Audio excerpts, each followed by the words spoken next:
tous, vous allez bien? Ah, c'est bien.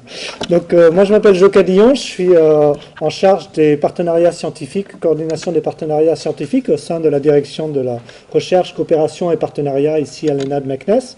Et donc, j'ai l'honneur d'animer cette table ronde sur la contribution des alumni au développement agricole et rural au Maroc.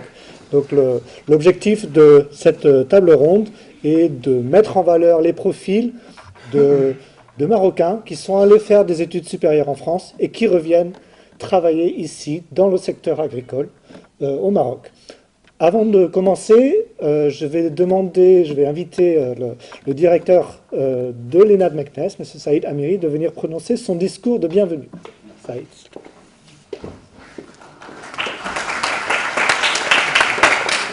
Merci beaucoup, chers collègues. Joe, mesdames et messieurs, chers représentants du campus France et de l'Institut français de Meknès et le représentant de l'ambassade de France à Rabat, chères étudiantes, chers étudiants, distingués invités et chers alumni.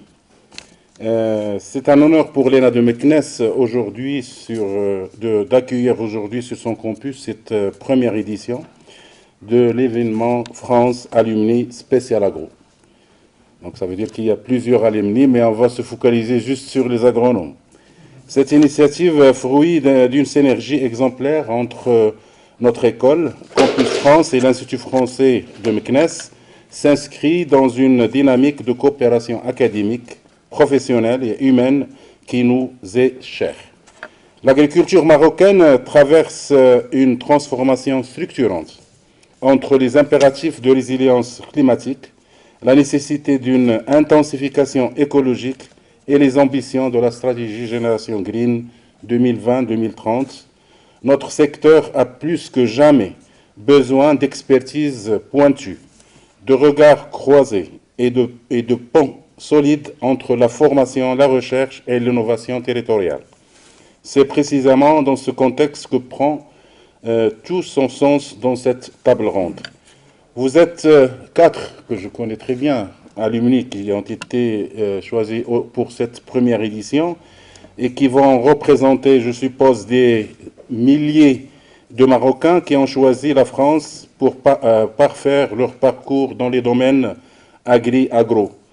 Vous incarnez ce double ancrage l'excellence académique et scientifique française et l'engagement concret au service de développement rural et agricole au Maroc.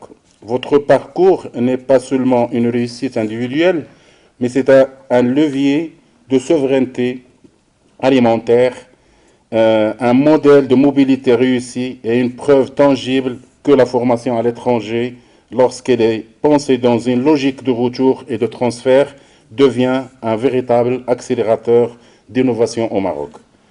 À vous, chers étudiantes, étudiants et jeunes chercheurs qui nous écoutent, cet événement veut aussi adresser un message clair. La France reste une des destinations de référence pour les études supérieures en agronomie, en agroalimentaire, en sciences du sol, en gestion hydrique, en innovation agricole. Des cursus reconnus à l'échelle internationale, une recherche de pointe, des écosystèmes d'innovation dynamique et surtout un réseau d'alumni structuré qui vous accompagne avant, pendant et après votre séjour. Étudier en France, ce n'est pas seulement accéder à un diplôme, c'est intégrer une communauté scientifique et professionnelle qui pourrait vous ouvrir des portes au Maroc comme à l'international. La table ronde qui va suivre n'est pas un simple recueil de témoignages, c'est un espace d'échange franc, de retour d'expériences concrets et de conseils pratiques.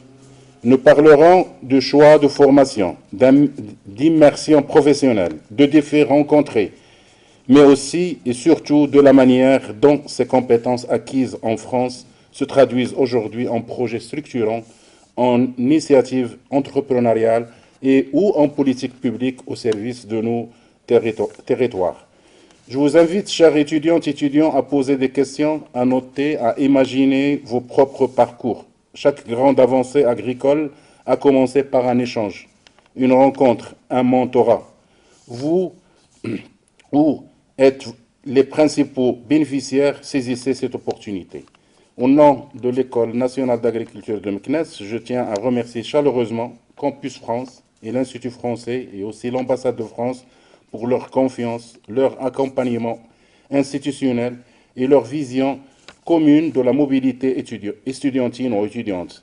Merci à nos 4 alumni pour leur disponibilité, leur générosité et leur engagement à partager leur parcours avec la nouvelle génération. Et je déclare officiellement ouverte cette première édition de France Alumni Spécial Agro et je cède la parole à notre modérateur et merci beaucoup pour votre attention.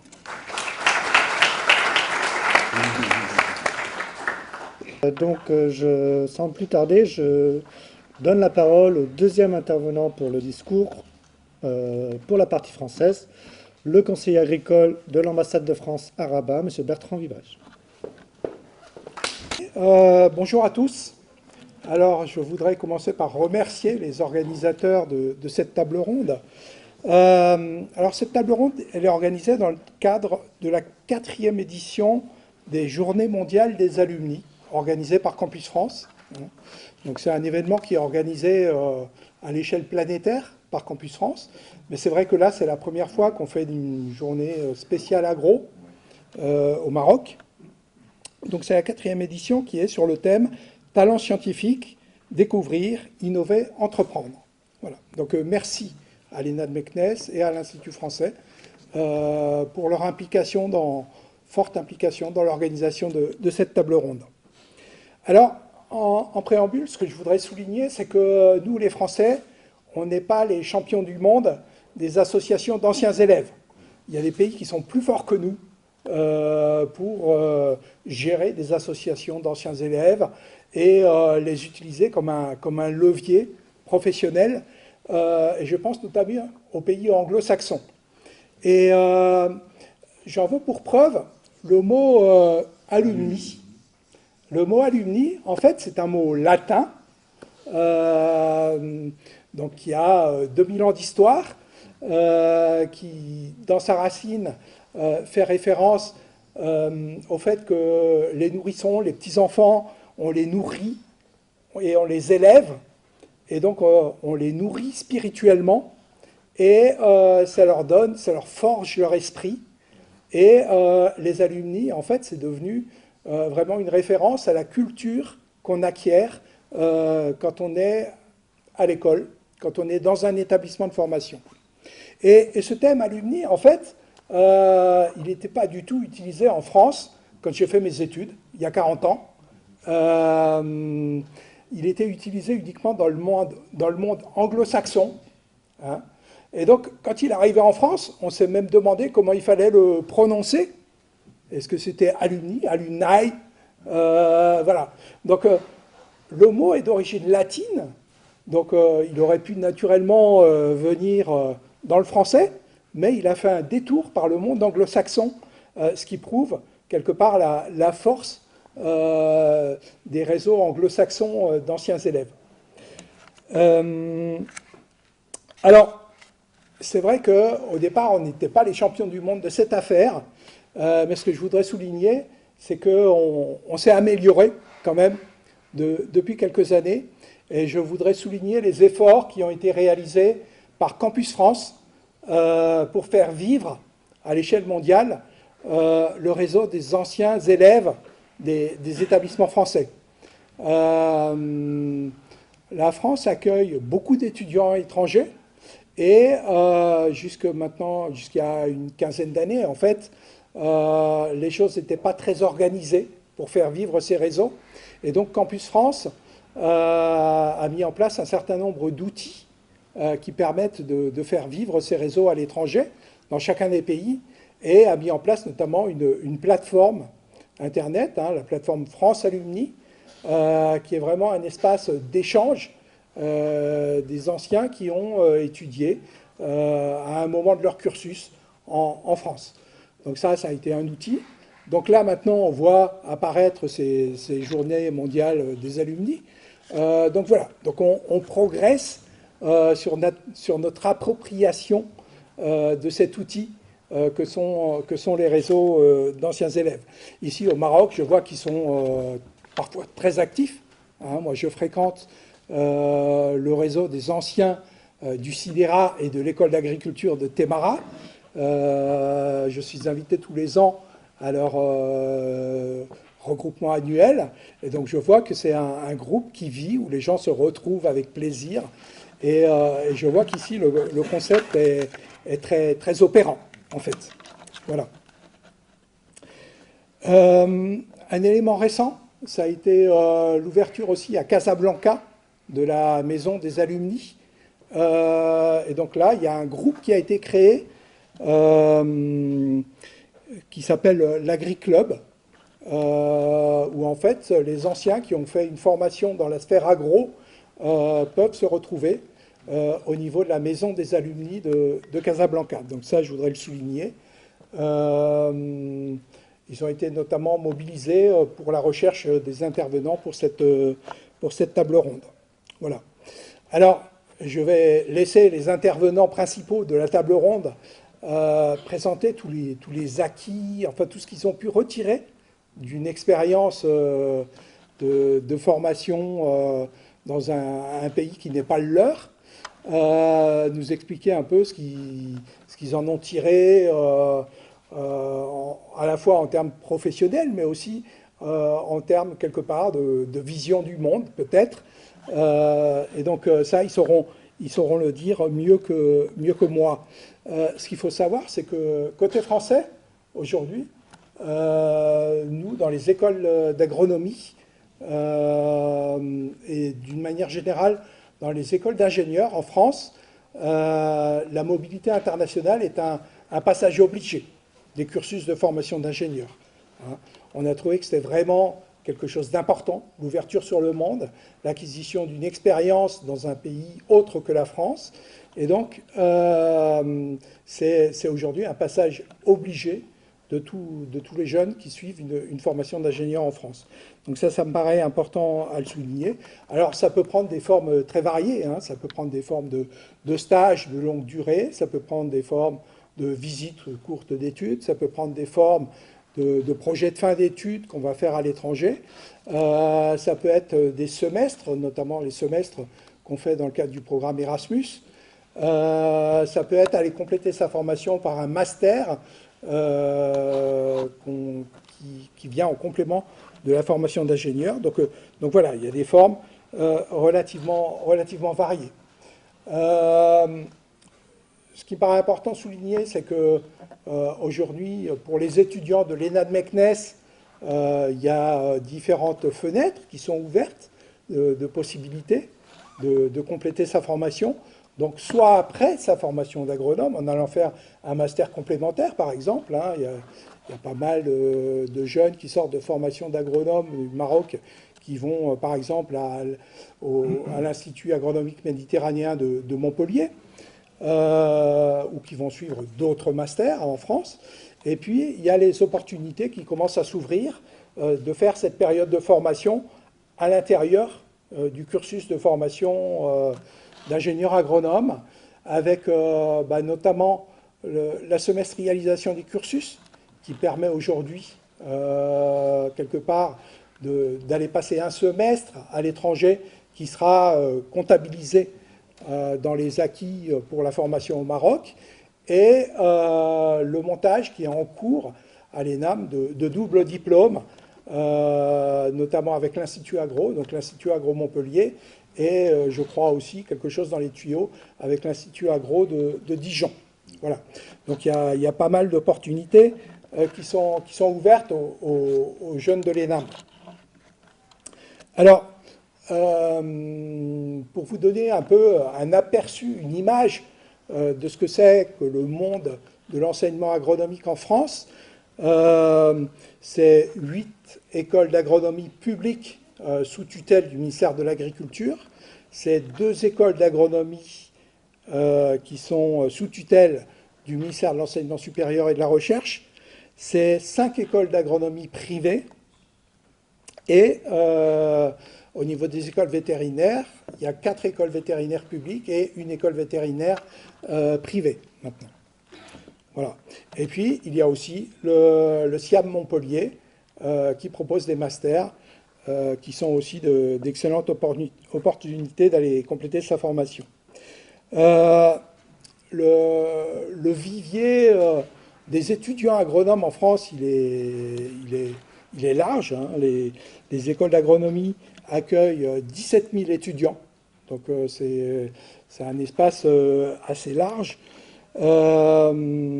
Chaque année, en France, on forme 3500 agronomes. Hein, et on forme chaque année 640 nouveaux vétérinaires. Voilà.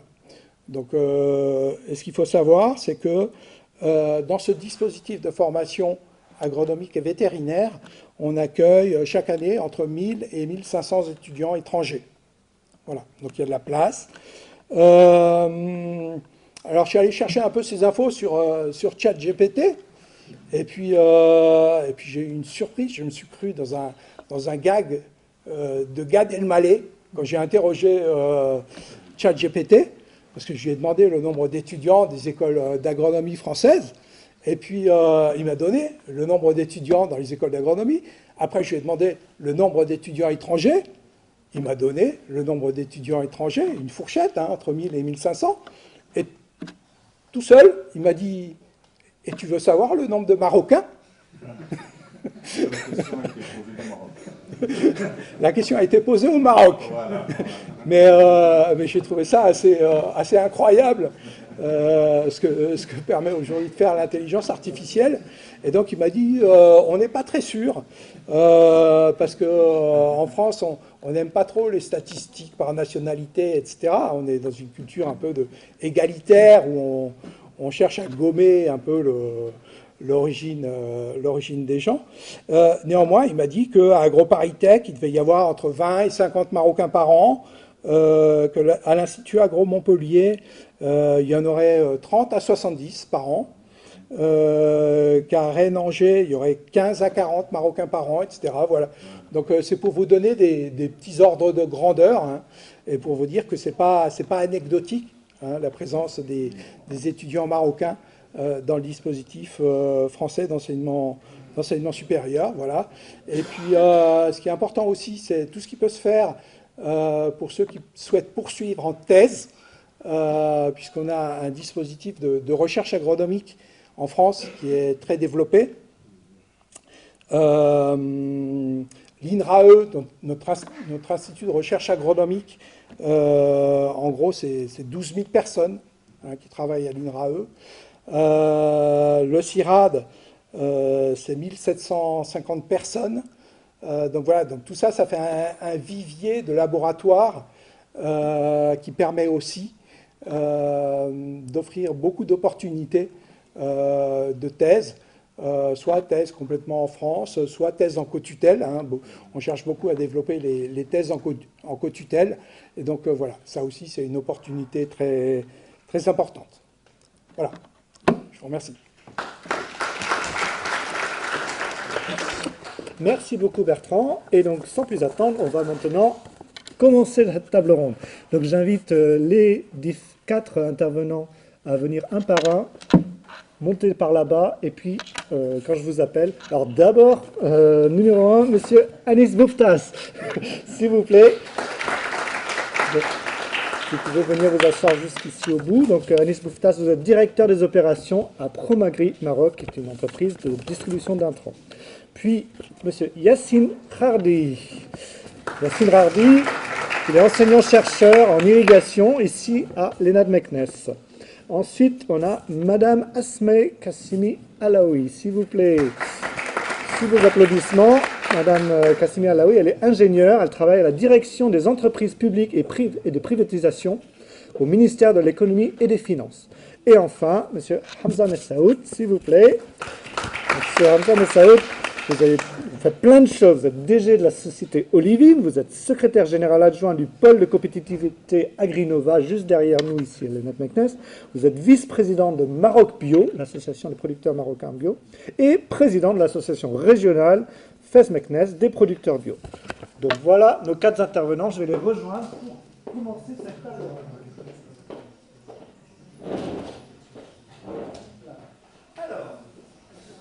Donc, 4 intervenants. Je vais commencer. Honneur aux dates. Asmae, pour vous, quel est le défi le plus important à relever pour l'agriculture et le développement rural ici au Maroc? D'accord.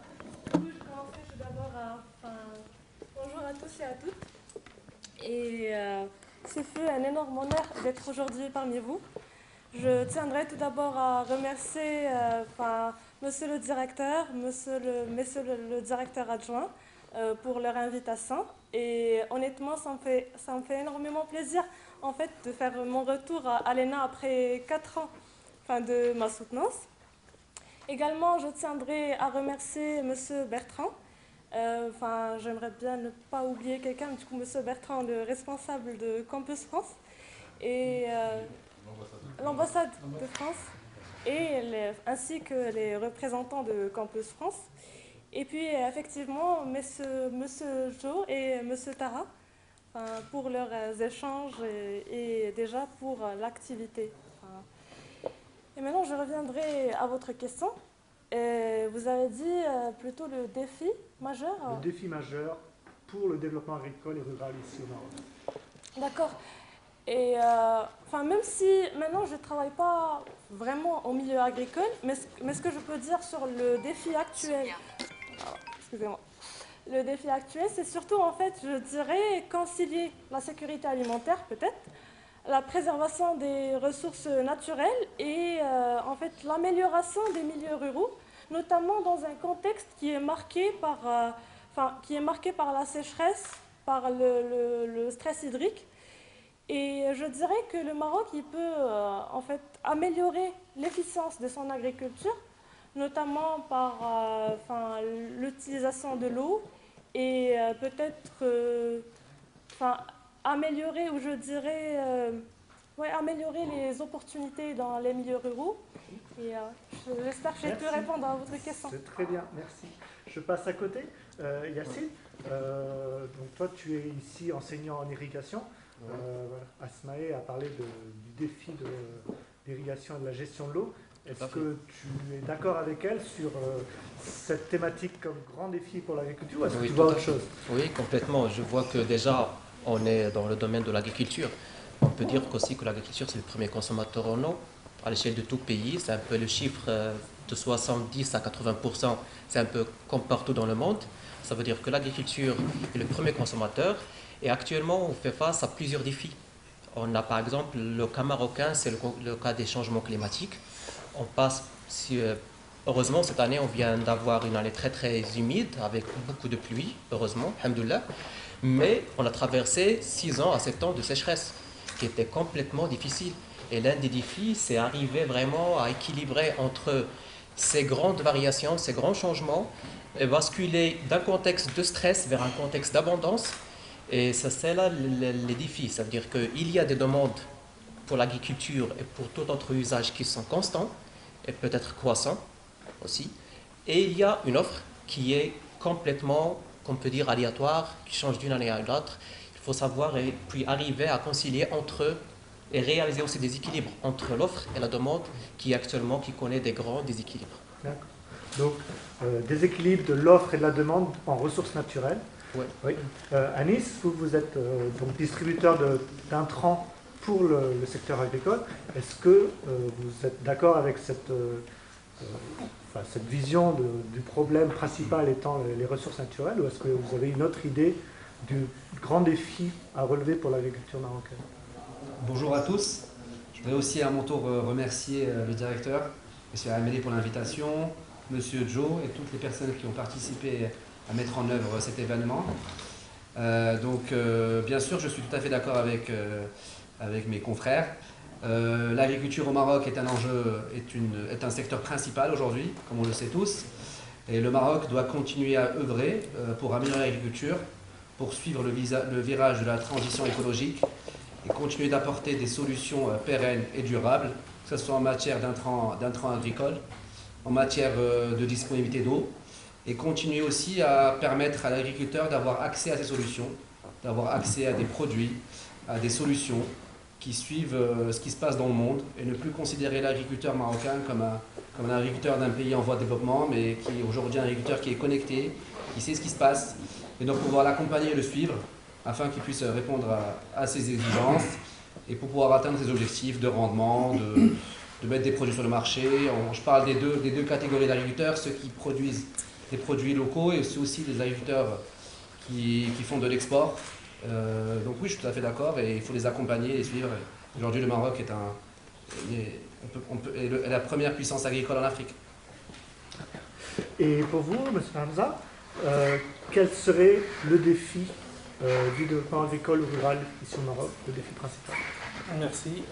Alors d'abord, je tiens à vous remercier pour la qualité de l'événement que vous organisez, pour l'invitation. Je remercie Monsieur le Directeur et à travers lui toute l'ENA et le ministère de l'Agriculture, Monsieur Bertrand et l'ambassade et les gens de l'Institut français. Comme ont dit mes collègues, quand on est au Maroc, on parle de l'eau. Il y a le général Lyoté qui il y a très longtemps au Maroc, gouverner c'est pleuvoir. Ça veut dire qu'il faut de l'eau. Aujourd'hui, la sécheresse au Maroc, ce n'est plus exceptionnel, ça devient un problème structurel et structurant au Maroc. S'ajoute à ça aujourd'hui de plus en plus le problème de main-d'œuvre. Aujourd'hui, le grand défi de l'agriculture marocaine et de l'agriculteur marocain, c'est de pouvoir produire avec le moins de ressources possible. C'est un vrai défi, c'est un problème, mais c'est aussi une opportunité aujourd'hui. On est dans un cadre universitaire, c'est une opportunité pour nous. Je considère quand même qu'on est encore jeune, mais aussi pour les gens qui sont encore plus jeunes. C'est des opportunités de pouvoir trouver des solutions, travailler sur des solutions. Les solutions sont marocaines. Aller chercher la compétence ailleurs, donc pour nous aujourd'hui, pour le chercher dans le système français, est une réelle solution. Le transfert de compétences aujourd'hui, c'est même plus nécessaire, c'est plus que nécessaire. Dans un sens comme dans l'autre, on aura peut-être l'occasion d'en parler tout à l'heure. Je travaille aujourd'hui sur un projet de transfert de compétences sur l'olivier du Maroc vers la France. Donc avec les difficultés que nous rencontrons de sécheresse et de changement climatique. Donc aujourd'hui, il y a des régions dans le sud de la France qui sont demandeurs de nos compétences. Donc voilà, donc c'est un défi. En plus des défis que le Maroc va avoir dans les 4 ou 6 prochaines années, une de ces défis-là, c'est la Coupe du Monde, où je pense que l'agriculture marocaine ainsi que l'agroalimentaire vont jouer un rôle aussi dedans. Donc voilà, donc je pense qu'il y a beaucoup de défis, mais c'est surtout des opportunités. Merci. Donc on a parlé gestion des ressources naturelles et principalement gestion de l'eau. Trouver des intrants qui sont adaptés au profil de l'agriculteur et de ses objectifs, et un défi également de compétences, des ressources humaines pour accompagner ce développement agricole. Et donc, Hamza, je continue avec vous. Quelle est votre contribution actuelle en fait pour relever ces différents défis? Bon, alors comme vous avez dit tout à l'heure pour la présentation, j'ai beaucoup de casquettes. Aujourd'hui, j'en ai utilisé 2, surtout celle je suis aujourd'hui aussi le directeur technique des conserves de Meknes Aïcha, qui est une grande boîte marocaine, Meknessi, spécialisée surtout dans le concentré de tomates, les confitures, l'huile d'olive et d'autres produits dérivés de la tomate. Et aussi la deuxième casquette, qui est la casquette associative, interprofession, fédération. Aujourd'hui, moi j'essaie de mon quotidien, d'abord j'essaie de m'entourer le plus possible de jeunes, sans oublier quand même que l'expérience de nos aînés est primordiale et essentielle pour avoir l'histoire. Mais aujourd'hui, impliquer les jeunes et impliquer les nouvelles compétences est nécessaire pour pouvoir s'adapter au changement climatique notamment, mais aussi aux besoins du marché. Et le côté associatif, aujourd'hui je suis très impliqué dans l'Agrinova, qui est un pôle de compétitivité agroalimentaire ici à Meknes, où nous bénéficions d'une structure qui a été en partie financée par le ministère de l'Agriculture marocaine et qui permet qui nous a permis aujourd'hui de mettre en place une halle technologique. Et donc ça, c'est dans le but justement de développer la recherche et de pouvoir mettre en fait à la disposition des startups, des jeunes investisseurs, mais aussi des investisseurs qui sont bien installés, de pouvoir faire des essais, tester de nouveaux produits. Nous avons travaillé notamment sur le carobier, qui est aussi aujourd'hui une culture et qui est de plus en plus installée au Maroc pour sa résistance à la sécheresse.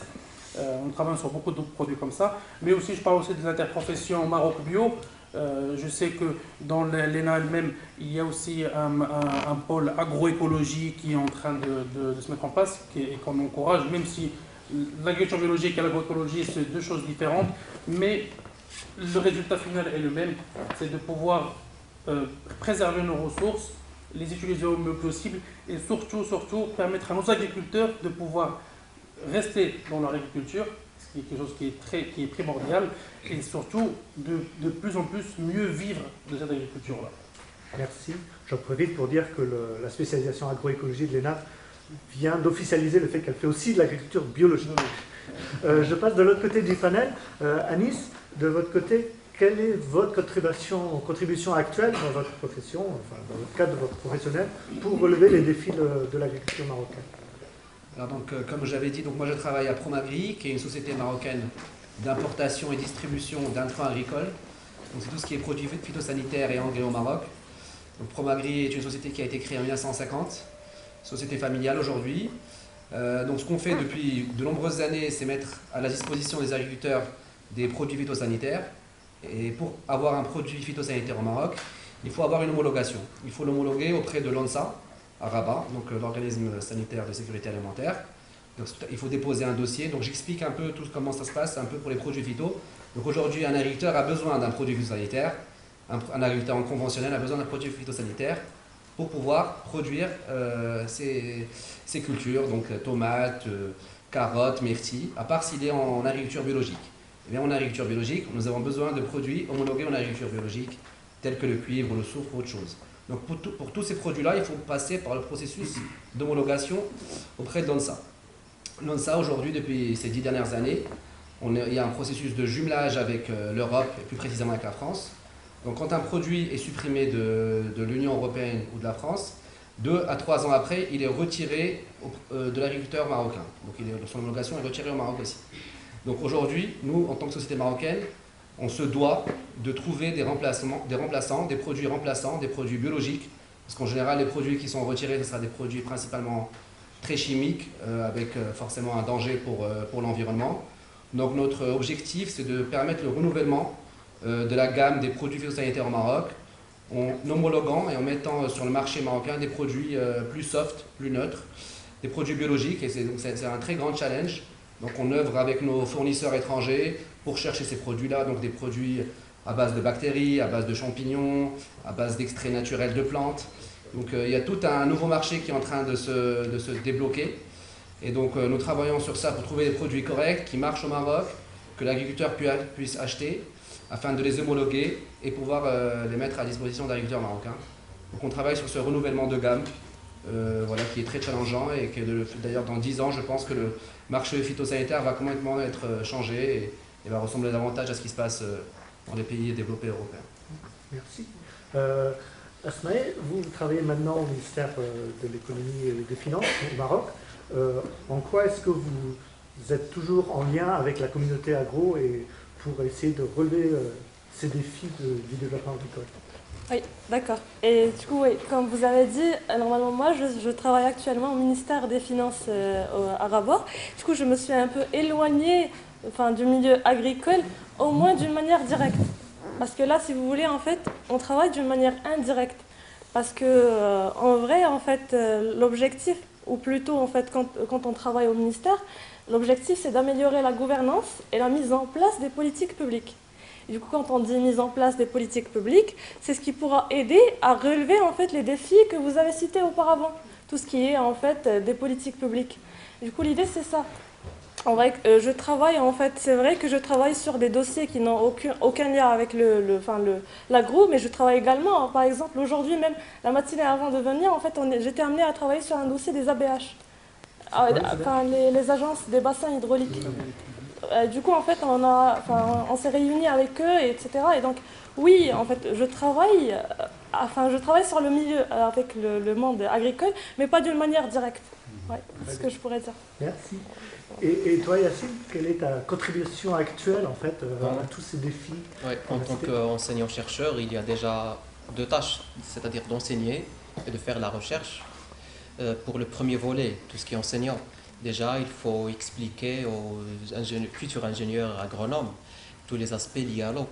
Ça peut commencer déjà de comment l'eau est collectée, comment il est géré, quels sont les ouvrages qui assurent le transport, tout en faisant quelques calculs aussi sur les dimensionnements de ces ouvrages-là. Ça, c'est le premier côté.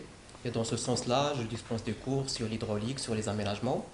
Comme ça, les étudiants et les futurs ingénieurs agronomes, ils ont des éléments de base pour au moins connaître le contexte et la gestion de l'eau à l'échelle du pays.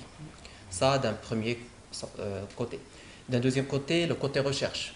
En tant que chercheur, on est amené à comprendre soit d'un côté la gestion de l'eau sur des grandes échelles, notamment l'échelle du bassin versant. On peut aussi aller comprendre les usages de l'eau, les différentes interactions entre les usagers de l'eau. Et en tant que chercheur, on est censé donner notre vision neutre, la plus neutre possible par rapport au contexte, par rapport à ce qui arrive sur terrain.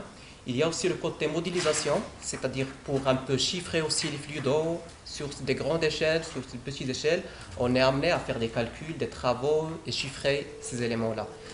Et tout ça dans un objectif de publier des articles scientifiques, de communiquer les travaux de recherche via des communications orales, via des posters, via plusieurs voies de publication de ces travaux.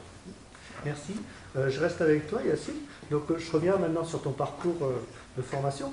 Toi, tu es ingénieur d'État du génie rural de l'IAV Hassan II à Rabat. Et tu as poursuivi tes études en France avec un master en sciences de l'eau à l'Institut national des sciences appliquées de Rennes.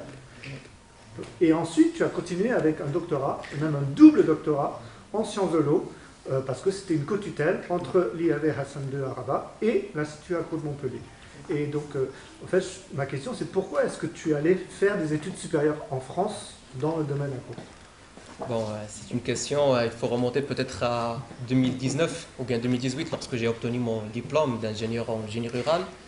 C'était aussi l'idée d'aller s'ouvrir et voir que les autres contextes, notamment le contexte français, vu la proximité déjà, vu aussi le côté langue, ça veut dire que ça ne va pas poser des difficultés au départ. Et aussi pour découvrir ce contexte, comme je viens de dire, et de voir d'autres expériences. Et d'aller aussi avoir un master qui pourrait aussi améliorer ma formation et pour plutôt se spécialiser beaucoup plus dans les sciences de l'eau. Parce que aussi lors de la formation de génie rural, c'était assez large, on a vu pas mal de choses. Et l'idée, c'était d'aller de spécialiser dans les sciences de l'eau. Ça d'un côté, et puis il y avait l'offre de doctorat, et puis que j'ai pu continuer, et puis j'ai obtenu ma double diplomation entre les deux institutions, entre les deux instituts. Alors, la première motivation, comme je viens de dire, c'est d'aller renforcer ma formation de base, aller se spécialiser sur un aspect bien défini, qui est les sciences de l'eau. Et ensuite, comme je dis, j'ai profité aussi de tout un réseau qui existait entre les instituts d'agronomie, l'Institut agronomique et même ici à l'ENA, et avec tout un réseau de chercheurs des deux rives de la Méditerranée. On peut dire aussi qu'il y a des liens historiques entre l'Institut agro de Montpellier et les instituts liés avec Hassan II et l'ENA, ce qui m'a facilité aussi toute cette intégration et le déroulement de ma thèse dans un cadre où il y a déjà des liens historiques entre les deux, ou bien les trois instituts de recherche. Merci. Asmaï, vous aussi, vous êtes ingénieur d'État, mais de l'ENA de Meknès. Oui. Et après, vous avez choisi d'aller également en France pour un master international en économie de l'environnement, de l'énergie et du développement territorial, qui est délivré par trois instituts en France, à Montpellier, l'Université de Montpellier, l'Institut agro Montpellier et le Centre international des hautes études agronomiques méditerranéennes, Institut agronomique Méditerranée de Montpellier, plus connu sous le nom de CIAM-IA. Et donc, même question, pourquoi est-ce que vous avez choisi d'aller en France pour continuer vos études supérieures? Ouais, du coup, pour répondre à votre question, je dirais que je vais m'inspirer des deux mots, en fait, de M. Amiri et de M. Bertrand. Parce que M. Amiri, au début, il avait dit comme quoi que c'est vrai, en fait, que c'est un moteur d'accélération d'innovation, si je parle. C'est un moteur d'accélération d'innovation. M. Bertrand avait dit également un mot qui est très important, parce que là, en fait, en France, par exemple, ils ont commencé à obliger aux étudiants de faire une certaine mobilité internationale, que ce soit sous format d'un stage, que ce soit en fait sous format d'une année ailleurs. Du coup, je dis en fait, pour moi, c'était premièrement pour la qualité de l'enseignement supérieur en France, mais c'était également pour s'ouvrir en fait, pour s'ouvrir ou avoir une expérience à l'étranger.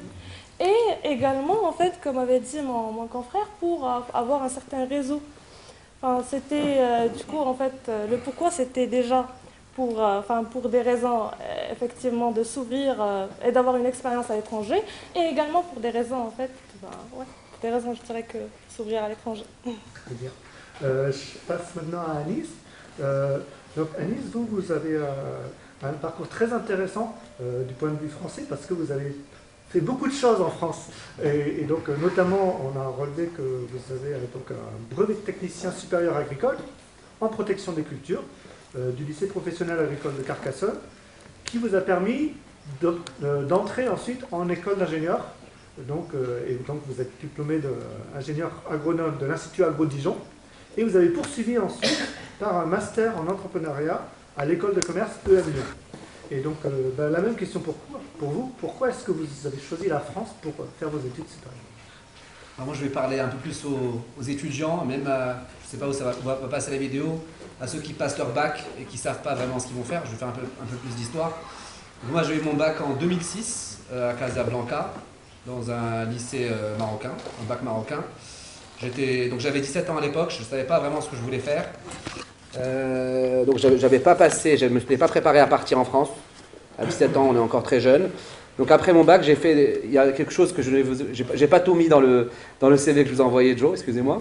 Donc j'ai fait un an d'école de commerce à HEM, une école de commerce assez réputée au Maroc, qu'on connaît bien. Donc j'ai fait un an à HEM, mais je n'ai pas continué. Pendant cette année-là, je me suis préparé, je n'étais pas content de l'option, des études de commerce et de gestion. Et là, j'ai compris que je voulais vraiment faire des études scientifiques portées sur l'agriculture, afin justement de travailler aussi dans l'entreprise familiale de ma famille. Donc pendant cette année-là, je me suis préparé à partir en France et j'ai commencé à mettre en tête l'objectif de devenir ingénieur agronome.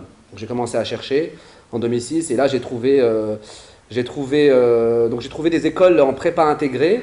Donc après l'école HEM, donc je vous raconter l'histoire, hein, ça fait plus de 10 ans. Donc j'ai fait un an à l'école de Purpan, j'ai été pris à l'école de Purpan, qui est une école privée à la Fésia à Toulouse. Donc après cette école-là, donc je suis allé en France, j'ai été pris, j'ai fait un an à Purpan. Malheureusement, je n'ai pas réussi ma première année à Purpan. Pourquoi? Donc choc culturel, je dirais en premier. Après avoir passé 18 ans au Maroc, avec sa famille, être tout seul, j'ai un peu eu du mal. Et s'en est suivi aussi, j'ai fait une école de commerce, donc j'ai un peu perdu mes bases scientifiques. Donc à Purpan, je n'ai pas réussi mon année, mais malgré ça, je n'ai pas baissé les bras. J'ai cherché d'autres solutions, comment continuer. C'est là où j'ai basculé justement en BTS agricole à Carcassonne.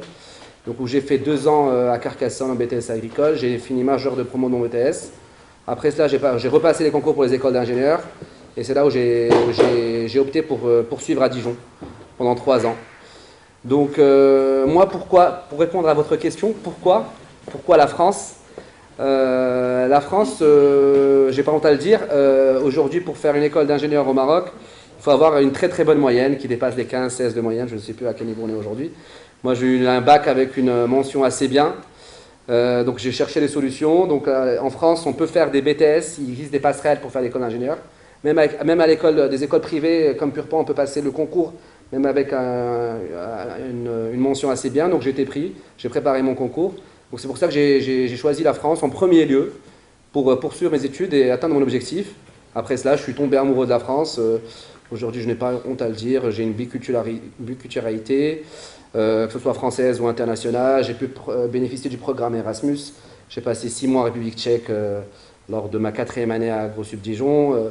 Voilà, et plusieurs d'autres expériences. Et voilà, ce qui a fait Et donc, pour finir, Hamza, Vous avez aussi une très belle histoire liée à la France, et donc on va voir ça. Vous avez aussi un brevet de technicien supérieur agricole, mais en viticulture œnologie, vous allez nous en parler, à l'Institut rural d'éducation et d'orientation à Cherves-Richemont en Charente, en ouest de la France, près de Cognac. Et ensuite, vous avez continué par un master spécialisé pour devenir manager dirigeant de domaine viticole. Exactement. Ça, c'était à Bordeaux Sciences Agro. Exactement. Et donc, pourquoi est-ce que vous avez choisi la France pour continuer vos études? Moi, je peux dire vraiment que j'ai choisi la France. Parce qu'en fait, je vais essayer de raconter l'histoire brièvement, même si c'est compliqué. Moi, je suis parti en juin 2007 en vacances chez des amis pépiniéristes viticoles en Charente. Voilà. Et donc le mois de juin, il fait beau, on est à l'extérieur, je suis tombé amoureux de la vigne. Voilà, de la vigne de cuve pour faire le cognac. À l'époque, donc j'étais en première année bac au Maroc, donc j'étais à un lycée public à Témara. J'ai suivi tout mon cursus en fait scolaire à Témara et Rabat pendant 2 ans, mais essentiellement à Témara dans le service, dans l'école publique. Et donc j'ai pris la décision de revenir au Maroc, passer mon permis et repartir en France et m'inscrire dans une école. Donc c'est ce que j'ai fait. Donc évidemment j'ai commencé par un bac professionnel vigne et vin que j'ai eu en 2009, si je ne me trompe pas, en 2009, oui.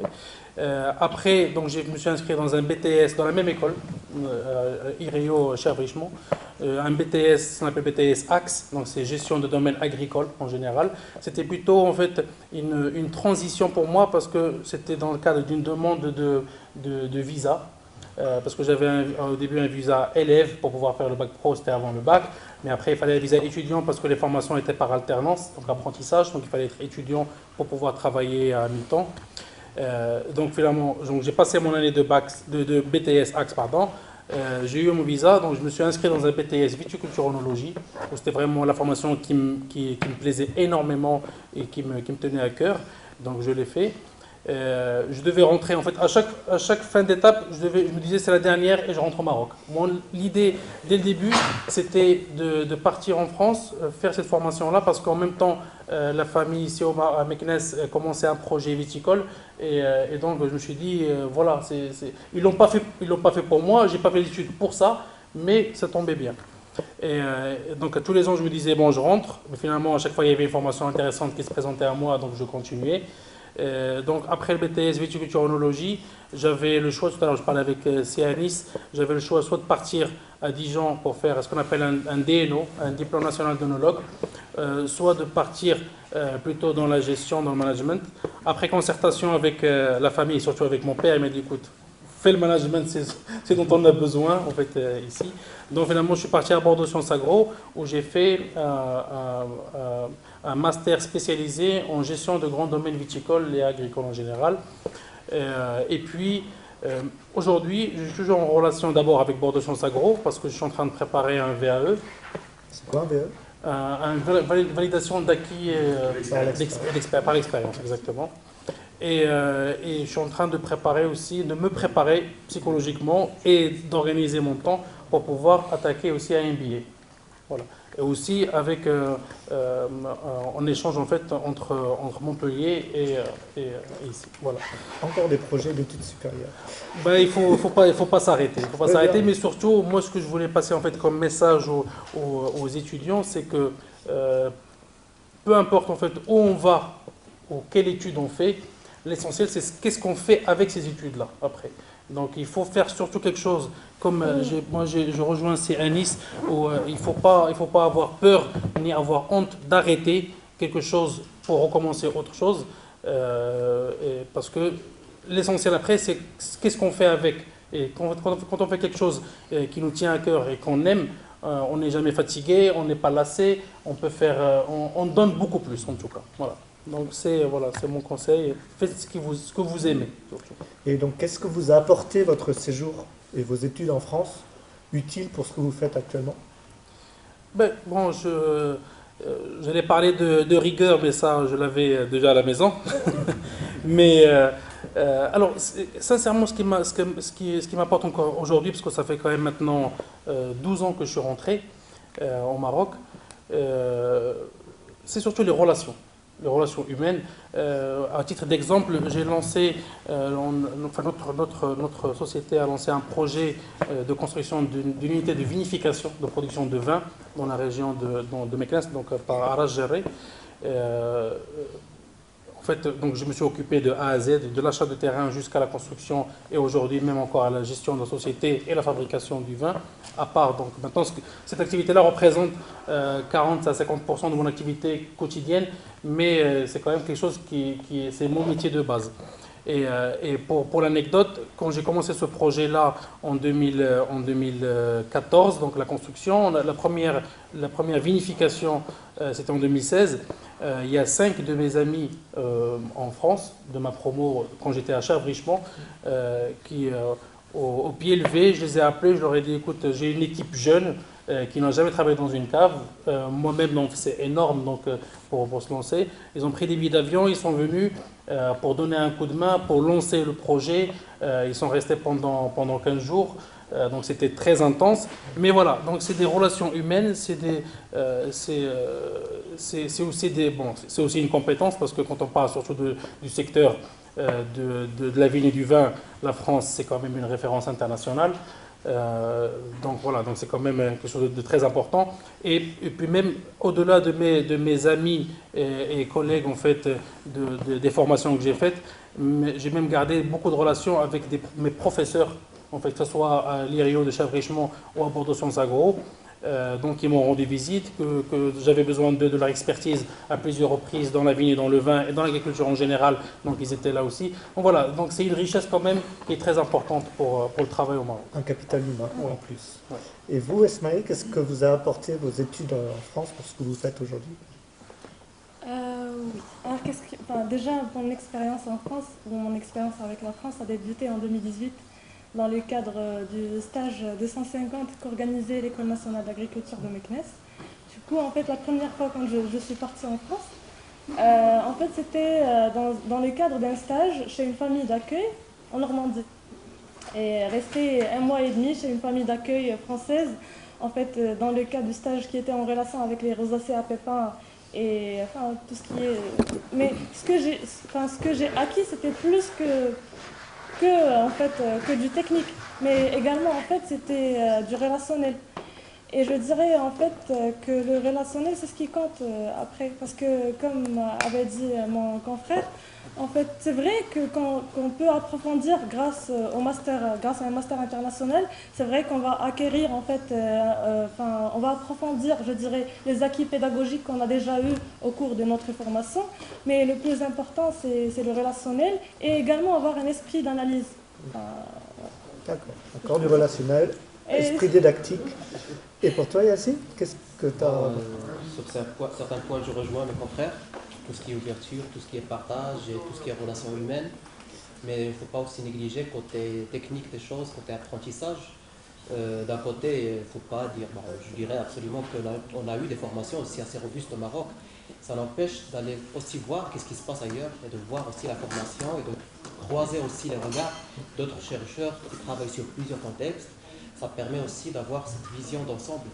Parce que parfois, on parle un peu du contexte marocain, on dit qu'on est en train de vivre de problèmes tout seul, mais on se rend compte que ce sont des problèmes assez vastes, qui sont aussi universels, de raréfaction de la ressource et tout, avec des similarités, avec des différences par rapport à d'autres contextes.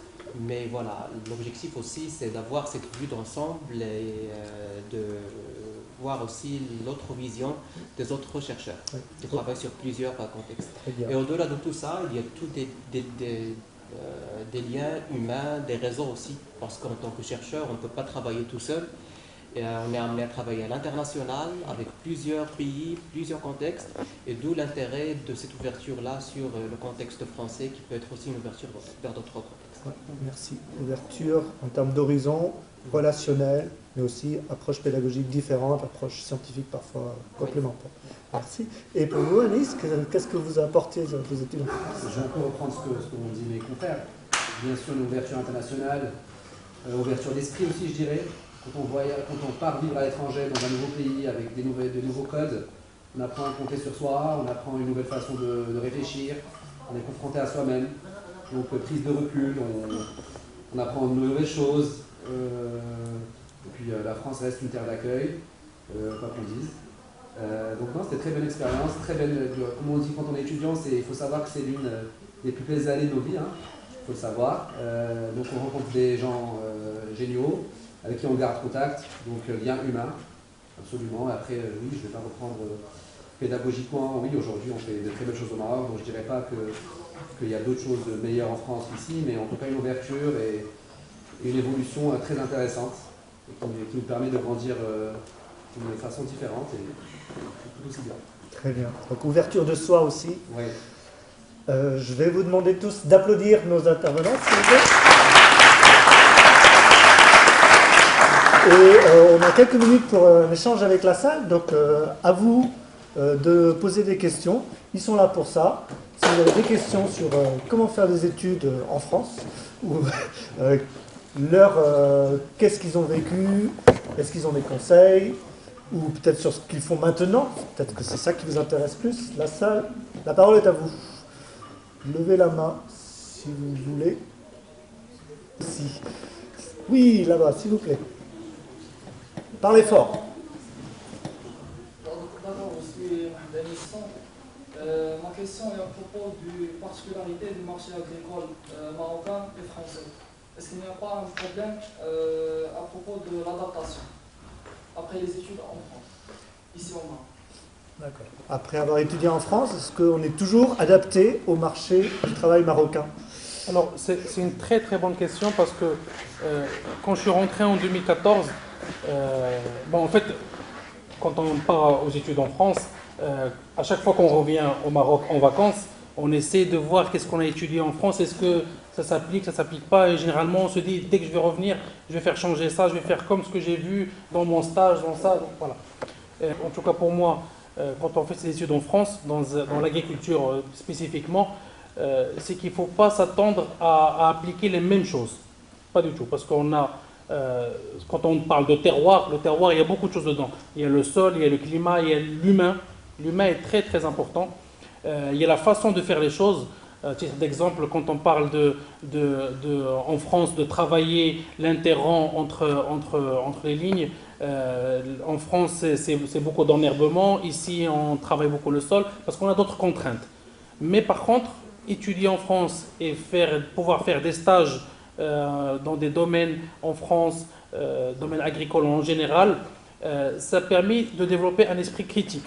Et ça permet aussi de pouvoir adapter les choses différemment.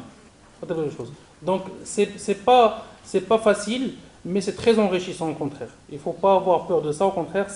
En fait, quand on fait des études à l'étranger, en France ou ailleurs d'ailleurs, mais là aujourd'hui on parle de le faire en France, c'est d'abord on emmagasine des informations, mais surtout on développe un esprit critique et un esprit d'adaptation. Donc c'est quelque chose de très très important après dans le milieu professionnel au Maroc. Donc, Après, il faut compter un temps d'adaptation dans les deux sens. Si vous allez en France, il faudra compter 1 an à 2 ans pour s'adapter. Et quand vous reviendrez au Maroc, ça sera un peu pareil. Il faudra compter 1 an ou 2 ans pour s'adapter. Et ce qui viendra après, ce ne sera que meilleur. Parce que vous allez pouvoir vous adapter et être encore meilleur que ce que vous étiez avant, parce que vous aurez une double compétence. Si je peux me permettre, c'était 1 ou 2 ans. Notre époque, les TikTok n'étaient pas aussi bien développés. Aujourd'hui, en 3-4 mois, c'est bon. Hein. Tout est beaucoup plus rapide. Est-ce qu'il y a une autre question? Oui. Alors moi, je ne suis pas du tout du domaine, hein, mais je suis là en tant que... Mais on va vous présenter parce que c'est très important. Donnez-vous s'il vous plaît. si, c'est important. Ici, on a M. Souheil Subervi, qui est le responsable de Campus France à Fès, et qui est donc à votre service tout à l'heure pour répondre à toutes vos questions sur comment organiser ses études vers la France. Exactement. Donc, je suis le responsable de Campus France. Ça me fait plaisir parce que justement ma mission c'est d'accompagner des jeunes en devenir. Je serai sûrement amené à rencontrer beaucoup d'entre vous, ou des équipes en tout cas.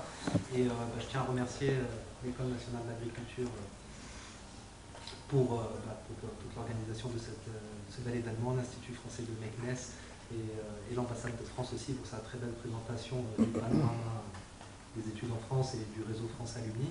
Voilà, mais à la base, je voulais juste poser moi une question en tant que simple consommateur, voilà, parce que le sujet m'intéresse. Mais en tout cas, juste pour le rappeler, puisque j'ai l'occasion maintenant de le faire, on est vraiment là pour vous accompagner. Donc moi, c'est vraiment de vous accompagner pour ce projet d'études. Et je pense que vous l'avez très bien compris et très bien présenté, que c'est un projet d'études, c'est quelque chose qui se construit. Donc c'est pas quelque chose qui survient du jour au lendemain, et ça demande justement une réflexion qui peut prendre, on peut s'engager vers un chemin puis un autre, et qui peut prendre plusieurs années parfois. Et ce qui est important, c'est justement de bien réfléchir à ce qu'on veut faire, parce qu'un diplôme, c'est important, mais c'est surtout pour faire quelque chose de votre vie, et c'est ce qui est le plus important. Et je suis très content d'assister à cette journée, parce que justement, j'ai l'occasion de rencontrer un peu la finalité de mon travail du quotidien, puisque moi, c'est de vous accompagner à partir, et puis c'est agréable de voir des gens qui sont revenus aider à développer justement le Maroc, et avoir tiré parti de cette opportunité d'aller justement confronter les visions, les cultures, et obtenir des spécialisations en France. Alors voilà, ma question en tant que consommateur, moi, c'est par rapport à tout ce qui est pesticides.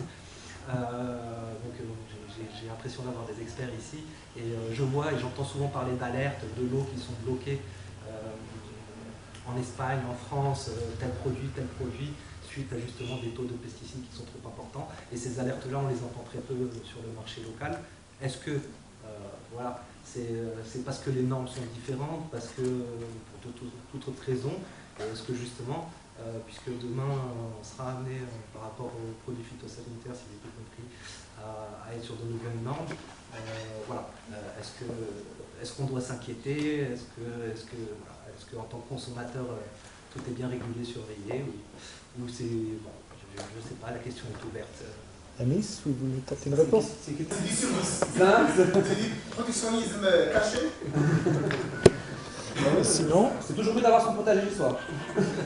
Hamza, vous êtes engagé dans la partie biologique.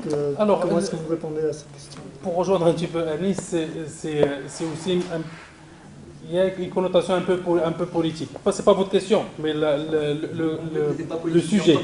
Non, mais le sujet, parce que c'est quand même un moyen de négociation, on va dire, et de pression un peu politique, juridique, mais on ne parlera pas de ça. Aujourd'hui, en tout cas, moi, personnellement, je ne suis pas sur le marché de la vente directe, ou plutôt sur la transformation.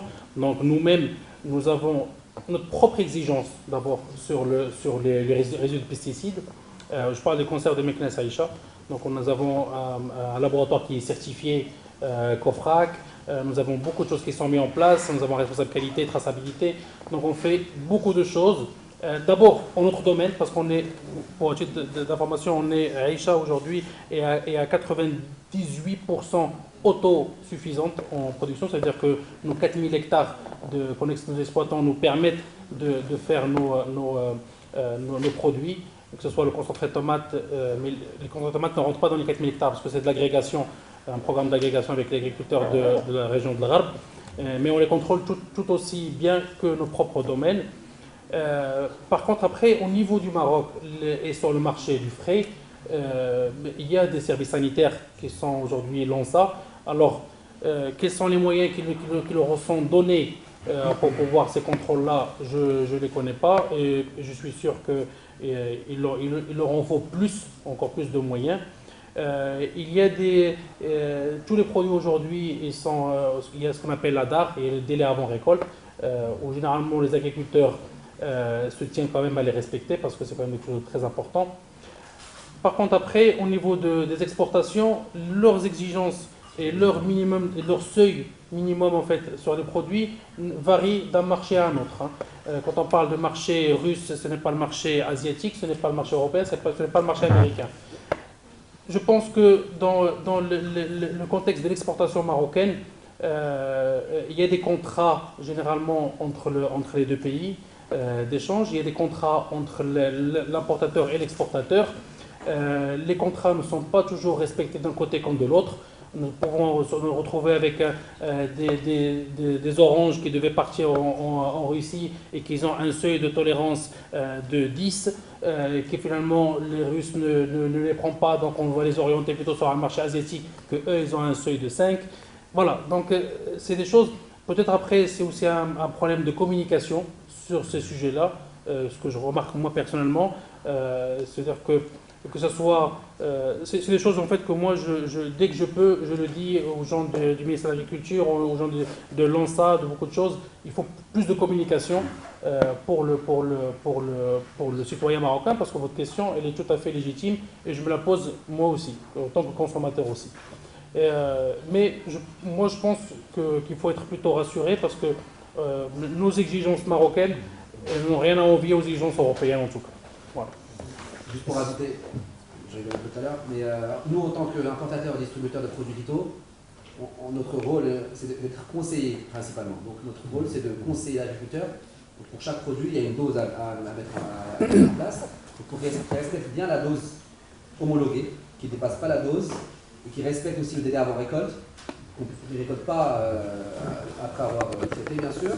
Donc nous, on veille à ce que ça soit respecté, pour ne pas dépasser la limite maximale de résidus.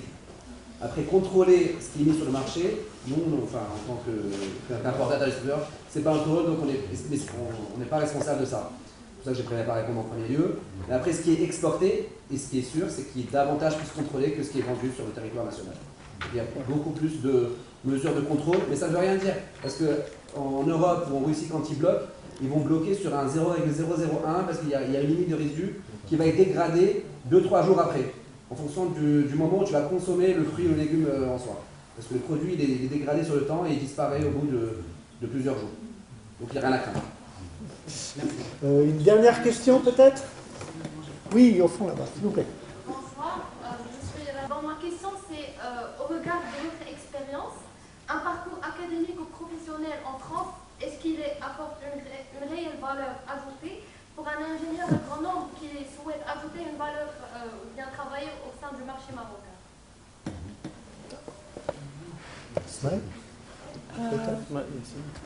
Oui, si vous voulez. Enfin, vous avez dit si ça France poursuivre ses études en master et revenir ou avoir en fait l'idée de revenir travailler au marché marocain, en fait, vous pourriez par la suite, si vous poursuivez vos études et vous revenez, c'est sûr en fait que, comme j'avais dit, que vous approfondissez déjà vos acquis pédagogiques, mais également en fait un esprit d'analyse. Vous pourriez avoir un esprit d'analyse qui est plus critique via en fait l'expérience et surtout même en fait de voir l'expérience. Ça dépend déjà du marché, ça dépend déjà que voulez-vous faire par la suite ou le domaine que vous voulez entamer, parce que comme mon collègue avait dit, si vous entamez en fait travailler au milieu agricole, eh ben en fait ça pourrait avoir une réelle valeur ajoutée. Le fait de voir les expériences les expériences par exemple des agriculteurs ailleurs, ou même en fait si vous travaillez dans une entreprise française et que vous revenez travailler, j'imagine, dans l'entreprise ou dans le milieu marocain, bien évidemment il y a des différences. Notamment en fait des différences, que ce soit au niveau en fait la manière dont les gens pensent, la manière en fait, les hiérarchies peut-être. Il y a bien évidemment des divergences, mais le fait de travailler ailleurs et de revenir, bien évidemment, c'est toujours en fait vous auriez une valeur ajoutée, un plus et une valeur ajoutée. Et là en fait parce que vous allez avoir un background quand même ailleurs et au Maroc. Et du coup, oui, j'imagine que ça peut être un plus et une très bonne expérience. Ce que je peux dire aussi, c'est certainement que c'est un plus, c'est-à-dire en termes d'ouverture, de connaissance de d'autres contextes. Et quand je parle de ma position en tant qu'enseignant-chercheur, je ne peux le dire que voilà, cette ouverture-là, le cas d'avoir des études en France, m'a permis de forger mes compétences de recherche d'un côté, d'ouverture aussi. Et je souligne sur le point de réseautage et d'ouverture et d'avoir des liens avec d'autres chercheurs. C'est indispensable pour un chercheur. Ça veut dire qu'il faut absolument s'ouvrir sur les autres pays, sur les autres chercheurs d'autres pays pour pouvoir être en mesure d'avoir une bonne carrière en tant qu'enseignant-chercheur. Il y a aussi, je voudrais juste rajouter un mot. Aujourd'hui, moi, en tant qu'acteur du secteur privé et employeur, pendant très longtemps en fait au Maroc, encore aujourd'hui bien sûr, nous faisons beaucoup appel aux compétences étrangères pour venir travailler au Maroc et apporter une valeur ajoutée. Aujourd'hui, les étudiants marocains, avec comme a dit Yassine, et je le rejoins à 100%, nous avons quand même une formation très très complète et de très haut niveau au Maroc, même à partir du lycée. Donc c'est vous dire quand même que la compétence marocaine qui complète ses connaissances avec une formation à l'étranger pour se spécialiser un peu plus, revenir sur le marché du travail marocain sera vraiment un plaisir, quoi. C'est un jeu. Trouver un travail est toujours beaucoup plus facile quand on a plus de valeur ajoutée. Donc voilà, donc, au contraire, je pense qu'il ne faut pas avoir peur de couper le cordon et de partir pour mieux revenir. Merci. Sur ce, je vais clore cette table ronde parce qu'on a déjà passé le délai, mais vous n'avez rien perdu ici dans la salle parce que vous pouvez encore discuter avec nos 4 intervenants pendant le cocktail qui nous attend juste à l'extérieur. Je voulais vous remercier à nouveau, Anis, Yassine, Asmae et Hamza, pour votre partage d'extérieur. Merci à eux. Merci à tout le monde d'avoir participé à cette table ronde. Et donc, n'oubliez pas, M. Sohail Subervier est là pour répondre à vos questions concrètes sur organiser vos études supérieures en France, si vous avez ce plan. Merci à vous. Merci, au revoir. Merci à vous, Joe, pour l'organisation.